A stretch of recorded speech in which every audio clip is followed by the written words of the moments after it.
Assalamualaikum warahmatullahi wabarakatuh to our lecturer Sir Ahmad Shah and to our fellow friends. Today we are from Group 4. We'll be presenting about ASEAN Socio-Cultural Community, ASCC. So my name is Muhammad Fikri bin Yusuf and I will explain about the introduction of ASCC. First and foremost, ASEAN Socio-Cultural Community was adopted by the ASEAN leaders at the 27th ASEAN Summit on 22 November 2015 in Kuala Lumpur, Malaysia. So what is the objective of the establishment of ASCC? The objective of establishment of ASCC is to improve the quality of life of people in ASEAN region through the cooperative activities among the members of ASEAN that are focusing on people-oriented, people-centered, environmentally friendly. This is an effort towards the promotion of sustainable development to face a new and emerging challenge such as COVID-19 nowadays. Next, the ASCC is committed to open a new opportunities to all members, to all countries, to collectively deliver and fully realize the human development, sustainable development, through member states cooperation. This is including the cooperation in a wider range, including culture and information, education, youth and sports, health, social welfare and development, and also rights of women and children. There are some examples of opportunities that opened by ASCC. Furthermore, given the complex challenges in the region, ASCC envisions an ASEAN socio-cultural community where people can enjoy the benefit of being part of ASEAN community. In ASEAN socio-cultural community, ASCC, also including ASCC Blueprint 2025 that strive for community that engage to benefit the people and also inclusive, sustainable, resilient and dynamic movement. In order to make this success, ASCC will working towards many ways such as a committed, participative and social responsible community for the benefit of ASEAN members. Secondly, it also inclusive community that promotes high quality of life, equitable access to opportunities for all, promotes and protects their human rights in their ASEAN members. Thirdly, a sustainable community that promotes social development and environmentally protection. Next is a resilient community with enhanced capacity and capability to adapt and respond to social and economic vulnerabilities, disasters, climate change, and other new challenges. It shows that ASEAN will cooperate together to overcome the challenge. Lastly, a dynamic and harmonious community that aware and proud of its identity, culture and heritage, such as Malaysia that proud of their culture, such as in food such as nasi lemak. So that's all from me. Thank you. Assalamualaikum. The first issue is ethnic crisis in Myanmar.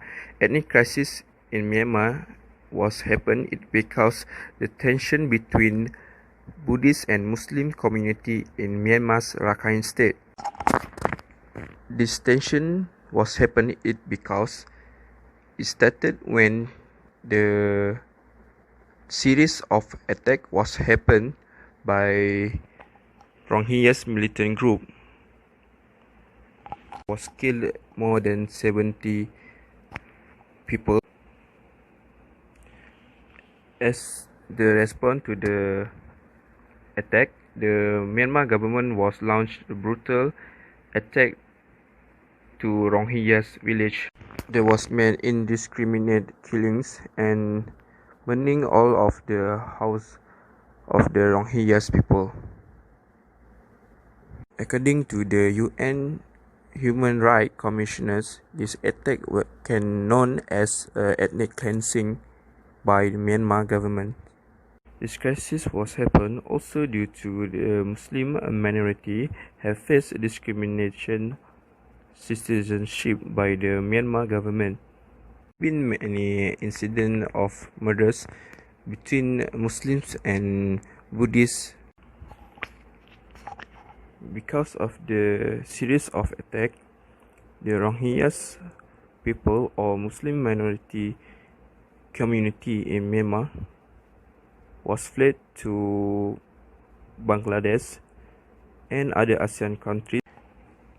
The impact of the issues is most of the Rohingyas people was fled to Bangladesh and other ASEAN countries, and until now the United Nations High Commissioner was reported that 55,000 of Rohingyas refugees was registered in Malaysia. And until now, the crisis was discussed in 30th ASEAN Summit to urge the Myanmar government to find a solution for this crisis. Assalamualaikum, my name is Muhammad Zulfali. So I will explain you about Indonesia haze pollution. Without wasting time, I will start. So according to Indonesia National Disaster Agency, there were 328,724 hectares of land burned in this year, in a year, January to August alone. So the burning usually peak from July to October during Indonesia dry season. Many farmers take advantage of the conditions to clear vegetation for palm oil, palm and paper plantations using the slash and burn method. They often spin out of control and spread into protected forests in Indonesia area. So the burn and land also become drier, which makes it more likely to catch fire the next time there are slash and burn clearance. So the haze has spread to Malaysia, Singapore, the South Thailand and Philippines. So it's causing a significant deterioration in air quality. So it's meaning bad quality air. So the reading above 100 is classified as unhealthy air level, and anything above 300 reading is hazardous. Most of the country affected have the reading more than 100 and reach unhealthy air level. This caused the most of districts in the country to close all the school. So beside that, the haze also has impacted the nature.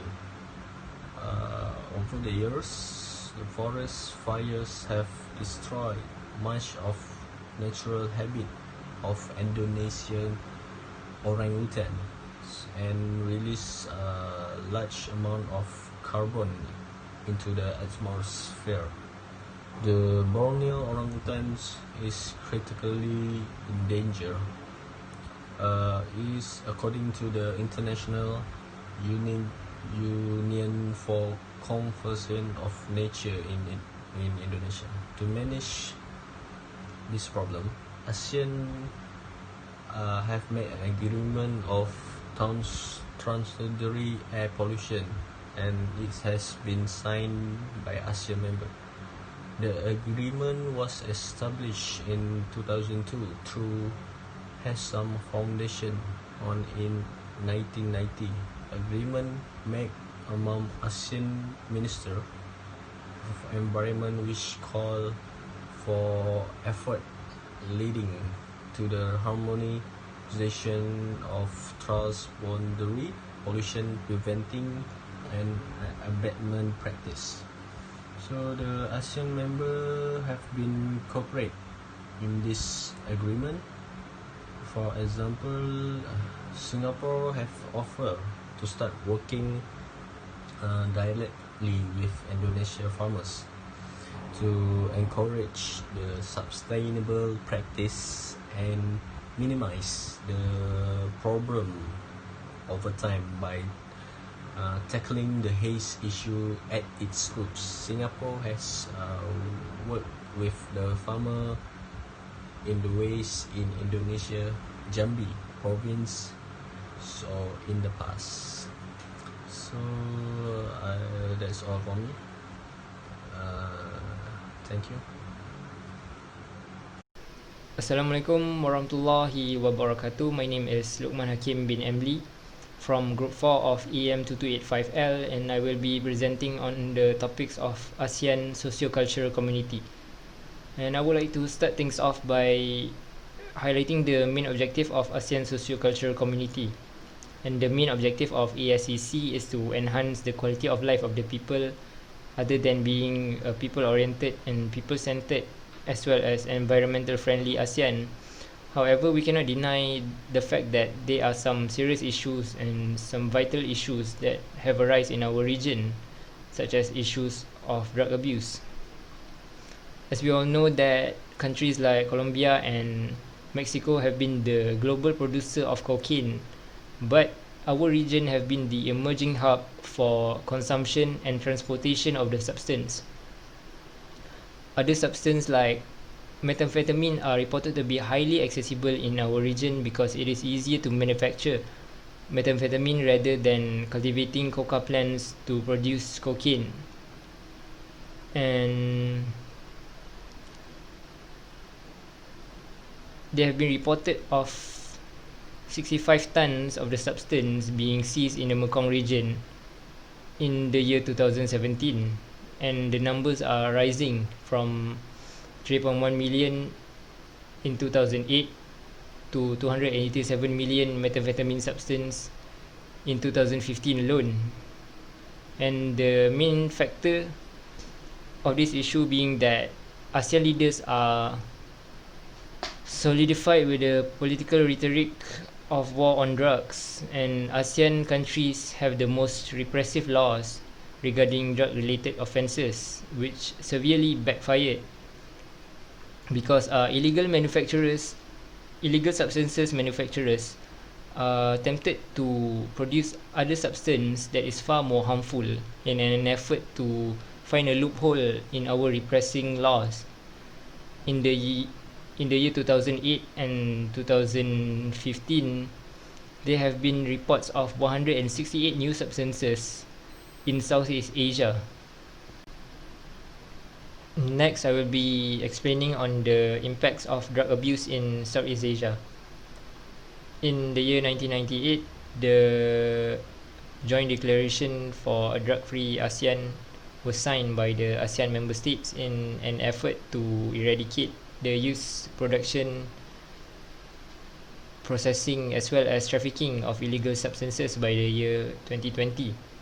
It only resulted to low supply of drugs, and in my honest opinion, it is basic microeconomics. If you reduce the supply, the demand will only increase, and the same goes to drugs. If you reduce the supply of drugs, there will be an increase in demand for illegal substances, and manufacturers of illegal substances will always find loopholes in prohibition made by our authorities, especially with laws being practiced by the ASEAN countries.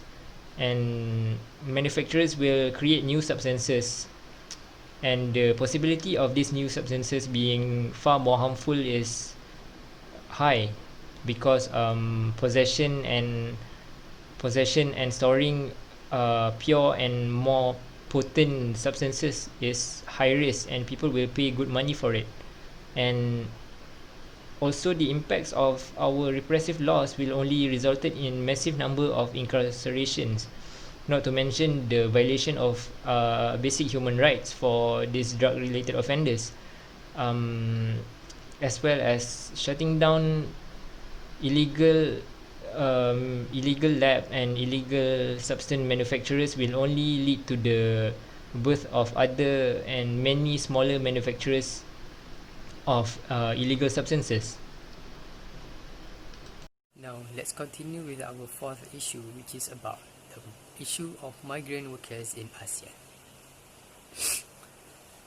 In depth, in a foreign country, and probably feeling like they are just in over their heads, many migrant workers in ASEAN will have more important things to think about every single day compared to us. They are often low-skilled and undocumented, and nearly always overworked and underpaid. ASEAN's migrant workers are nevertheless the unsung heroes of the region. Migrant workers from countries such as Indonesia, Myanmar, and Philippines play a vital role in livestock, seafood, manufacturing, and other sectors in Malaysia, Singapore, and Thailand. Together, these three countries host 96% of the total number of migrant workers in ASEAN.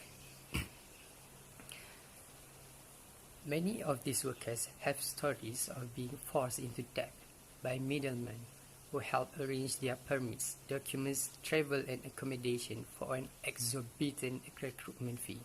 And as if that isn't bad enough already, numerous others find themselves working in different jobs from which they were promised before leaving their home countries.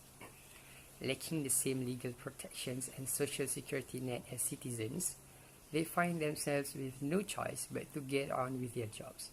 In order to regulate a better environment for them, several ASEAN documents relating to these problems have been tabled. The 2007 ASEAN Declaration on the Protection and Promotion of the Rights of Migrant Workers and the ASEAN Consensus on the Promotion of the Rights of Migrant Workers, signed in 2017, are meant to promote fair treatment of migrant workers, protect their dignity and prevent abuse.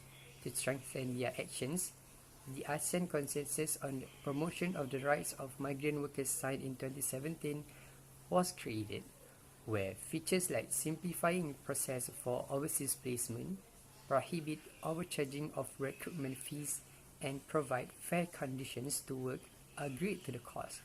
In our beloved country, Malaysia have obliged employers who hire foreign workers with valid documents from 1 January 2019 must now register them with the SOCSO and contribute to the Employment Injury Scheme (EIS), where employees can receive medical, temporary disablement, permanent disablement, dependence, and rehabilitation benefits. Thank you. Hi, Assalamualaikum. My name is Muhammad Adam bin Muhammad Syairi. So today I would like to present regarding the parties that are involved in the issues that occur in ASEAN region. So for the first issue, which is the ethnic crisis in Myanmar, the parties that involve, of course, the government of Myanmar itself and the Rohingyas. So who are the Rohingya?